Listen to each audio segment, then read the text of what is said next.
নমস্কাৰ স্মৃতি আপোনালৈ আপোনালোকক স্বাগতম জনাইছোঁ। আশা কৰোঁ সকলো ভালে আছে। এতিয়া কঁঠালৰ দিন। আজি মই আপোনালোকৰ ওচৰলৈ কঁঠালৰ দুটা ৰেচিপি লৈ আহিছোঁ। এটা হ'ল কঁঠালৰ কেক আৰু হ'ল কঁঠালৰ বিস্কুট। কেনেদৰে প্ৰস্তুত কৰিছোঁ চাবৰ বাবে মোৰ আশালৈ আহকচোন। প্ৰথমতে মই এটা কঁঠালৰ পৰা কঁঠাল ফুটাবোৰ উলিয়াই ল'লোঁ আৰু গুটিবোৰ আঁতৰাই পেষ্ট বনাই ল'লোঁ। তাৰপিছত এটা বাউলত আধা কাপ মই ৰিফাইন তেল দিছোঁ।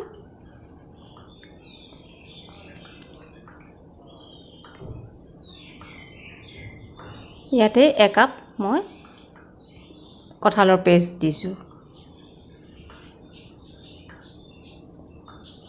এইখিনি ভালদৰে মিলাই লৈছোঁ। তেল আৰু কঁঠালৰ পেষ্ট প্ৰথমতে ভালদৰে মিলাই ল'ব।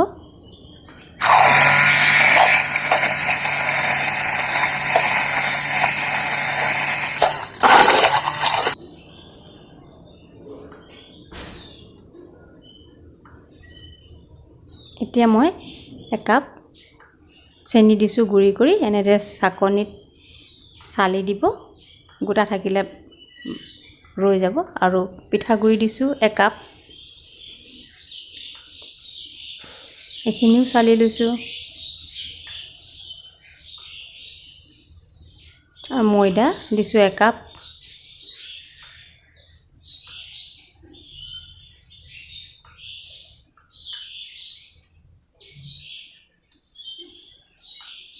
এতিয়া এচামুচ মই বেকিং পাউডাৰ দিছোঁ আৰু আধা চামুচ ছ'ডা দিছোঁ। এইখিনি ভালদৰে মিলাই দিব।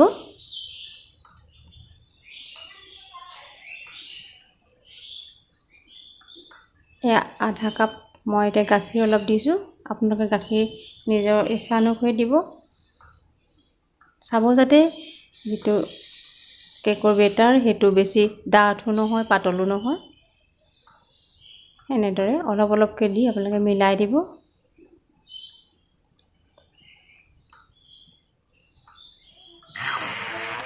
যিমান ভালদৰে মিলাব পাৰে সিমানেই কেকটো কোমল হয়, ফুলি উঠে।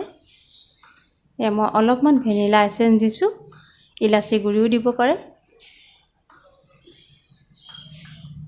আৰু অকণমান ফুড কালাৰ দিছোঁ সামান্যকৈ। এইখিনি এতিয়া মই ভালদৰে মিলাই দিছোঁ।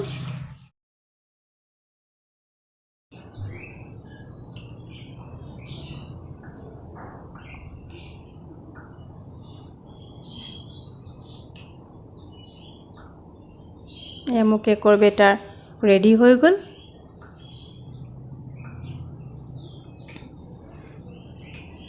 এতিয়া মই এটা বাউলত এয়া অলপ ৰিফাইন তেল সানি লৈছোঁ। তাতে এখন কলপাততো অলপ ৰিফাইন তেল সানি লৈছোঁ দুইফালে। এফালেতো আছেই বাতিটোত। এনেদৰে কলপাতখন দি লৈ ইয়াতে মই কেকৰ বেটাৰটো দি দিছোঁ।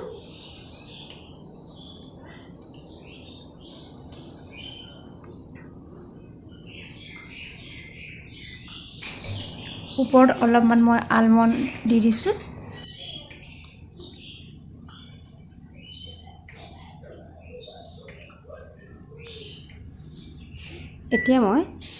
এতিয়া কনভেকশ্যন মোডত গৈ মই প্ৰিহিট কৰি ল'লোঁ। তাৰপাছত 8 মিনিটৰ বাবে বেক কৰিলোঁ।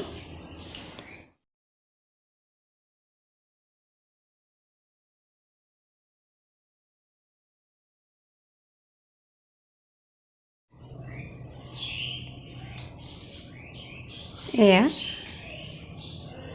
খুব সুন্দৰভাৱে কেকটো ফুলি উঠিছে, দেখিছে আপোনালোকে।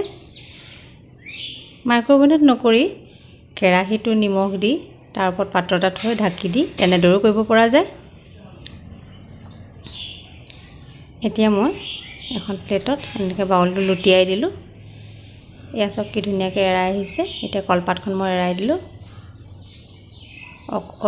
অলপো দেৰি যোৱা নাই। এয়া বাতিটোতো লাগি থকা নাই। এয়া মোৰ কঁঠালৰ কেক ৰেডি। মই আপোনালোকক কাটিয়ে দেখুৱাইছোঁ। বহুত ছফ্ট হৈছে, কাটোতে গম পাইছেই নিশ্চয়। এয়া এপিচ কাটি দিলোঁ, ভিতৰৰ ফালে খুব সুন্দৰভাৱে সিজি গৈছে। এয়া মোৰ কঁঠালৰ কেক ৰেডি। আপোনালোকে এনেদৰে এতিয়া এইটো বতৰত কঁঠাল হৈছে, কঁঠালৰ কেক নিশ্চয় বনাব, নহয় জানো? ভিডিঅ'টো চাই কেনে পালে? যদি ভাল লাগিলে তেনেহ'লে আপোনালোকে কেক নিশ্চয় বনাব। আৰু এতিয়া মই আপোনালোকক বিস্কুট কেনেদৰে বনাইছোঁ তাকে দেখুৱাবলৈ লৈছোঁ। আহকচোন মোৰ আখৰলৈ লৈ যাওঁ। এতিয়া মই কঁঠালৰ বিস্কুট কেনেদৰে বনাওঁ তাকে দেখুৱাইছোঁ। মই কেক যে বনাইছিলোঁ এয়া পিচ পিচকৈ কাটি ল'লোঁ আৰু এনেদৰে এখন প্লেটত কাটি 2 মিনিটৰ বাবে মই বেক কৰিলোঁ।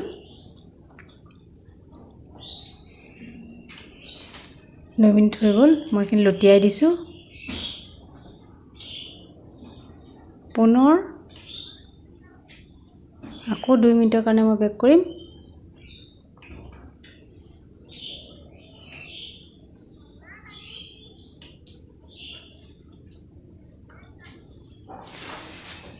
মাইক্ৰ'ৱেভ নাথাকিলে তেৱাতো কৰিব পাৰিব। একদম জুইটো কমাই লৈ এনেদৰে পাতলকৈ কাটি লৈ তেৱাৰ ওপৰতো দিব পাৰিব আপোনালোকে। এয়া চাওক, মচমচীয়া বিস্কুট তৈয়াৰ হৈ গ'ল। মই ভাঙি দেখুৱাইছোঁ, দেখিছে কিমান সুন্দৰভাৱে ভাঙি উঠিছে। এইখিনি বটলত ভৰাই থৈ দিব পাৰোঁ। এয়া মোৰ কঁঠালৰ বিস্কুট ৰেডি হৈ গ'ল। ভিডিঅ'টো চাই কেনে পালে? যদি ভাল লাগিলে তেন্তে আপোনালোকে বনাব নিশ্চয়। আৰু মোৰ ভিডিঅ'টো লাইক কমেণ্ট কৰিব আৰু চেনেলটো যদি প্ৰথমবাৰৰ বাবে চাইছে তেনেহ'লে ছাবস্ক্ৰাইব কৰিব। আজিলৈ আহোঁ, ধন্যবাদ।